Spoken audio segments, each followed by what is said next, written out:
So, the lie on the table is that God will only reconcile with us if we cooperate. Yes, I've heard things like that when I was growing up, that we can only have peace with God if there's something that we do to make sure that He is peaceful towards us. There's always something that I had to do to be reconciled to God. And I heard that lie, and to be honest with you, that's at the core of why I ran. And I think what this really gets to, and what the conversation probably will be about tonight, is when you think of that God, what kind of God do you envision? What kind of God do you see? I'll tell you the God that I saw when I was a kid. I saw a God who required things of me that I could not provide. I saw a God who was a perfect and holy God. And if I wasn't perfect and holy, then I couldn't be in His presence and I couldn't interface with Him in a way.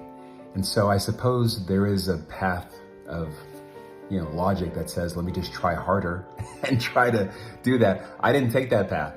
I looked at my heart, I looked at my abilities to be holy and to be righteous, and realized that they were sorely lacking.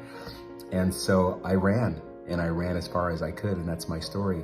And I'm wondering if the heart of the matter here is, if we look at a holy God who requires something of us to be reconciled to Him, what kind of God is He? What kind of God is He that requires things of us that we cannot do? And so I think when I was a kid, my image of God was this sort of stern taskmaster, exacting. And not only was He exacting, I had teachers that were exacting, I had parents that were exacting, but I could sort of pull the wool over their eyes by being charming or being deceitful. This was God, right? So there's no pulling wool over His eyes. And so when I realized the game that I had, and looking up at Him, it was unreconcilable. There was nothing that I could possibly do to please a perfect God. And so I think part of the conversation I'd like to have tonight is about how we view God and how these different lies impact the way that we see God. Because the God that I ran away from is not the God of the Bible. It's not the God that is talked about in Romans and Ephesians and Philippians. I want to say that had I known that God, I might have had a different life. But then again, I was pretty hard-headed when I was a kid, so I don't know that. But yeah, those lies are very common, right? Have you heard that God will reconcile with you if you cooperate? That you can have peace with God if you take the necessary steps? There's something that you can do to be reconciled with God.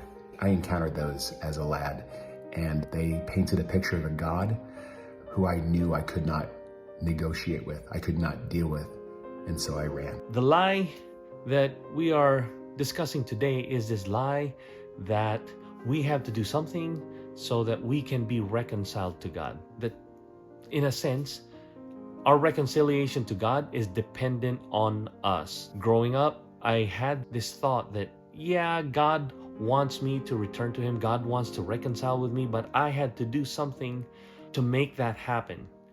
Before we could be fully reconciled, then I have to do something to kind of make that connection happen. And I could see that, well, I needed to do better. I needed to obey better. I needed to stop messing around, stop being unfaithful.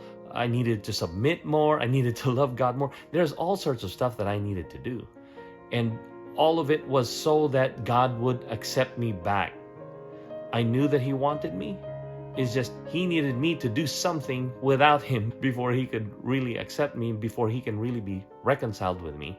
And that was my experience for most of my life. So what did I do? Well, I would stop doing certain things like going to movies. Don't go to movies. Or if I did, let's say, rent a video, only the good videos, I needed to change my diet. Some things were okay to eat, some things were not okay to eat. I would change my friends. Some people were okay to hang out with, some people were not okay to hang out with.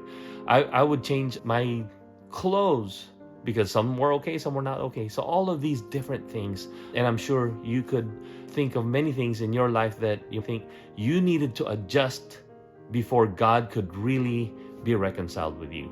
In your life, can you think of things that you may have done because you thought that you needed to do something, you needed to accomplish something before God would truly reconcile with you? And that is a lie that just leads to a lot of sadness. So as we discuss this idea, let's keep this in mind. Have we believed this lie that God's reconciliation is dependent on us doing something without God. If you think the gospel is a dud, you haven't heard it yet.